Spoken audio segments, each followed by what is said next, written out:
Hello and good evening students, once again welcome back to curious junior channel. और आज के इस 10 minute concept video में फिर से एक बहुत इंपॉर्टेंट टॉपिक आप लोगों के लिए लेकर आए हैं, इसी उम्मीद के साथ कि अंडर 10 मिनट्स आप लोगों को पूरी कंसेप्चुअल क्लैरिटी मिल जाए। बट टॉपिक है क्या? टॉपिक है related to everything that is present around you, all the materials, all the substances जो आप अपने चारों तरफ देखते हैं। Because of their unique characteristics and properties हमने सारी चीजों को दो हिस्सों में डिवाइड किया है। कौन से हैं वो दो हिस्से? Metals and non metals. अब ये दोनों एक दूसरे से इतने अलग क्यों हैं? क्या ऐसी प्रॉपर्टीज हैं जो मेटल्स को नॉन मेटल से और नॉन मेटल्स को मेटल से इतना अलग बनाती हैं? राइट, तो वही चीजें हम आज कवर करेंगे। So starting with metals students, आप लोगों ने एल्यूमिनियम शीट्स देखी होंगी, राइट? आप लोगों ने कॉपर वायर्स देखे हैं, ठीक है? इसी तरीके से आप मेटल से बनी हुई बहुत सी ऐसी चीजें देखते हैं। अब मेटल जनरली परसीव होता है, when you think about it, आपको ऐसा लगता है that it's a very hard substance. Yes it is, you are absolutely correct about it. तो फिर मैम शीट में कैसे कन्वर्ट हो गया? तो बेटा मेटल की एक बहुत ही यूनिक प्रॉपर्टी होती है जिसे हम कहते हैं मैलिएबिलिटी। क्या कहते हैं हम? Malleability. So metals like copper, जिसका केमिकल सिंबल आप यहां देख सकते हैं, एल्यूमिनियम जो कि यहां है, and iron are malleable. That means they can be very easily beaten into thin sheets and can be used for various different purposes, right? So they can be beaten into thin sheets, whereas non-metals like coal and sulfur are very brittle and break into pieces when hammered.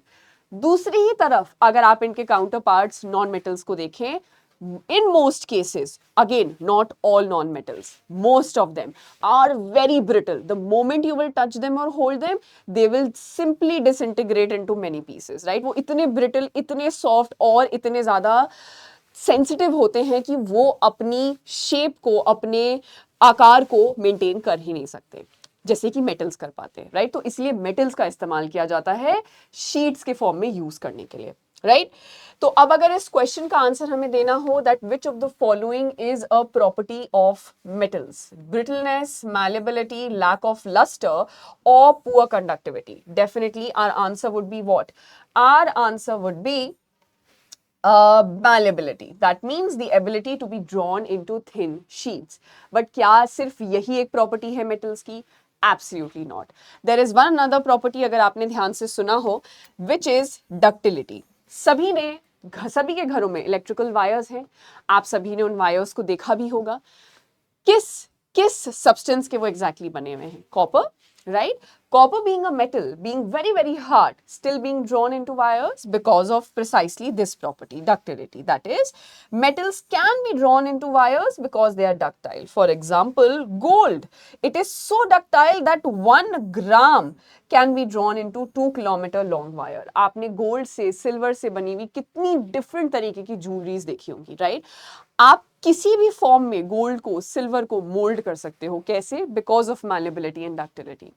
एक चीज अगर आप लोगों ने और notice की है तो प्लीज मुझे बताइएगा, and if you agree with me, metals in general, if you see from a distance, they shine and they shine so bright. You look at gold, you look at silver, you look at iron, aluminium, copper, दूर से पता चल जाता है, चमक दिखाई देती है उनकी। तो बेटा इस प्रॉपर्टी को कहा जाता है being lustrous. That is the property of being shiny. दूर से चमकना, राइट?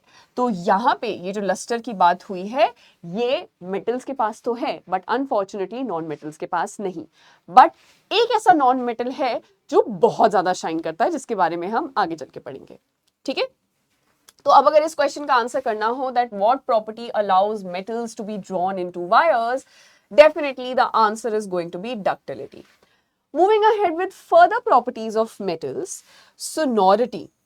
अगर आप गोल्ड और फॉर दैट मैटर आप चम्मच लेके किसी भी आयरन लॉक, गेट या आयरन से बनी हुई किसी भी चीज पे एक बार अगर स्ट्राइक करेंगे, instantly you are able to hear certain ringing sound. आपको एक बहुत देर तक कुछ वाइब्रेशन, कुछ रिंगिंग साउंड फील होते हैं।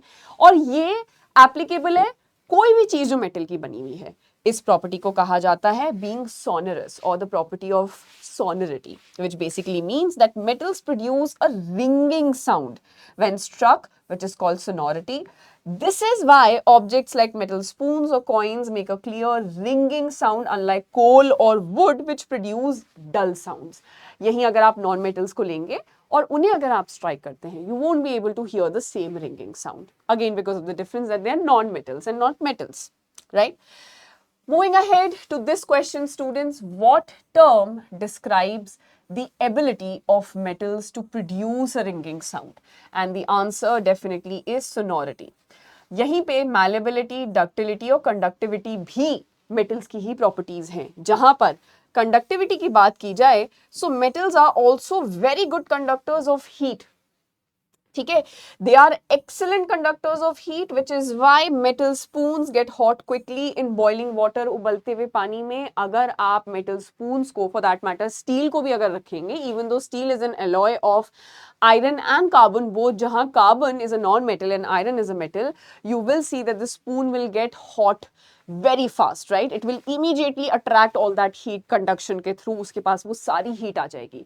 वहीं पे अगर आपने wood की कोई spoon इसी उबलते पानी में रखी होती, being a non-metal, it's a very poor conductor of heat, which is why wooden handles are used in cooking utensils. आप खुद देखिए कि कुकिंग यूटेंसिल्स जिनको आप यूज करते हैं खाना पकाने के लिए, जब आप उन्हें स्टोव पे रखते हैं तो उनके हैंडल्स वुड के बने होते हैं, so that you can easily hold them even while the utensil is being heated, right? Moving ahead, students, why are wooden handles used in cooking utensils? Again, because wood is a poor conductor of heat, right? Wooden utensils आप इसलिए, wooden handles आप utensils में इसलिए use कर रहे हैं because they are not able to absorb heat as efficiently as a metal can. Again, conductivity सिर्फ heat तक लिमिटेड नहीं है मेटल्स के लिए. कंडक्टिविटी में इलेक्ट्रिसिटी भी also plays a role, so that means they are very good conductors of electricity also, and this is precisely the reason कि हम अपनी वायरिंग में मेटल्स का इस्तेमाल करते हैं, such as copper, right? And because they can also be easily drawn into wires, which also helps us to use them efficiently. ठीक है, अब अगर बात की जाए एयर एंड वाटर की इफेक्ट की, जब आप मेटल्स को बहुत टाइम के लिए एक्सपोज रखते हैं एयर एंड वाटर से और इन जनरल अपने एटमॉस्फेयर से, जहां पे ऑक्सीजन और वाटर मॉइस्चर दोनों प्रेजेंट होते हैं, तो मोस्ट कॉमनली आपने आयरन से बनी हुई चीजों में क्या देखा होगा? A process called as rusting, which is nothing but a chemical change, a chemical process which is taking place. और उसमें होता क्या है कि आयरन से बना हुआ कोई भी सब्सटेंस का सरफेस जो कि आपके एयर और मॉइस्चर से एक्सपोज होता है, उसके इसी सरफेस पे जमा हो जाता है एक रेडिश ब्राउन पाउडर. कैसा पाउडर? एक रेडिश ब्राउन, जिसे हम कहते हैं rust in the common language, right? इसी को हम बोलते हैं रस्ट कॉमनली, और इसी का साइंटिफिक नेम होता है आयरन ऑक्साइड और ऑक्साइड ऑफ आयरन.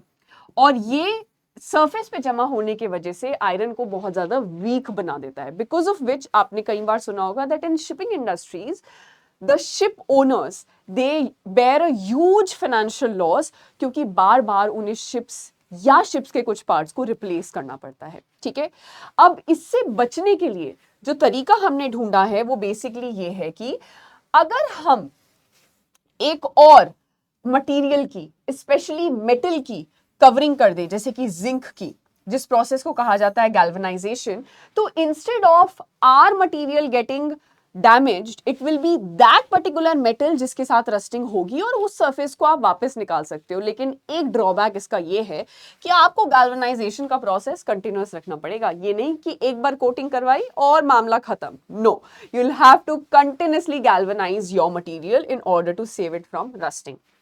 ठीक है, अब इस क्वेश्चन का आंसर करने की कोशिश करते हैं. That what causes the formation of rust और the iron oxide on iron? Exposure to air only, exposure to water only, or exposure to air and water, या फिर exposure to air and heat. तो definitely students इसका answer है exposure to both air and water. इसी air में present होती है oxygen plus H2O in the form of water vapor or moisture which acts with the surface of the iron. ठीक है, अब बेटा अगर नॉन मेटल्स की बात की जाए, ऐसा तो है नहीं कि सिर्फ मेटल्स ही हमारी जिंदगी में इंपॉर्टेंट है। आई थिंक आप सभी इस बात से अग्री करेंगे that when we breathe it is not iron, copper, aluminium which we need oxygen, right. हमारे प्लांट्स को फर्टिलाइजर्स के फॉर्म में मिट्टी से क्या मिलता है? नाइट्रोजन। नाइट्रोजन साइकिल भी आप कभी ना कभी पढ़ेंगे अपने सिलेबस में, ठीक है। तो जहां मेटल्स कॉमनली यूज किए जाते हैं हमारे एवरीडे आइटम्स में, वहीं non metals such as oxygen and nitrogen play extremely critical roles in our lives. Oxygen is very essential for respiration, a chemical process which takes place inside each of our cells, जहाँ पे खाने को oxygen के presence में burn किया जाता है in order to get energy from it, right? And nitrogen is used in fertilizers to help plants grow. ठीक है, तो ऐसा नहीं है कि नॉन मेटल्स का यूज नहीं है, डेफिनेटली है, राइट। तो अब इस क्वेश्चन का आंसर करते हुए, which non metal is essential for the process of respiration, and the answer to this is oxygen. Oxygen की हमें जरूरत होती है for respiration. Moving to the next question, what is the main use of nitrogen in our everyday life? To purify water, in fertilizers, in electrical circuits, or in cooking utensils? And the answer to this question is in fertilizers, because it helps the plants to grow easily, right? So conclusion की बात की जाए बेटा, metals are generally hard, lustrous, malleable, ductile and extremely good conductors of heat and electricity both, whereas non-metals are usually soft, non-lustrous, poor conductors. But both of them have extremely wide applications in our everyday life, from industrial uses to essential life processes. And if you all remember, आप सभी ने इस substance के बारे में तो सुना ही होगा, हीरा सदा के लिए, डायमंड। एक बात बताइए, इज डायमंड अ मेटल और अ नॉन मेटल? आपके दिमाग में इंस्टेंटली आएगा, ma'am it shines so bright it should be a metal. But let me tell you a fact, diamond is a non metal. It's an exception. जहां हमने बात की थी that non metals are generally not lustrous, diamonds are lustrous, right? So they are hard also and they're lustrous also, but because carbon के allotrope से बने हैं, so they come under the category of non-metals, right? ये question आप लोग को answer करना है, which of the following is not a property of metals? Malleability, good conductor of heat, poor conductor of electricity, or the lustrous nature. So I'll be waiting for all of your answers. Till then, thank you so much for watching this video. I really hope ये आपकी basic conceptual clarity में मदद करेगा। इसी तरीके से और videos के लिए keep on waiting and watching. Till then, bye everyone. Thank you.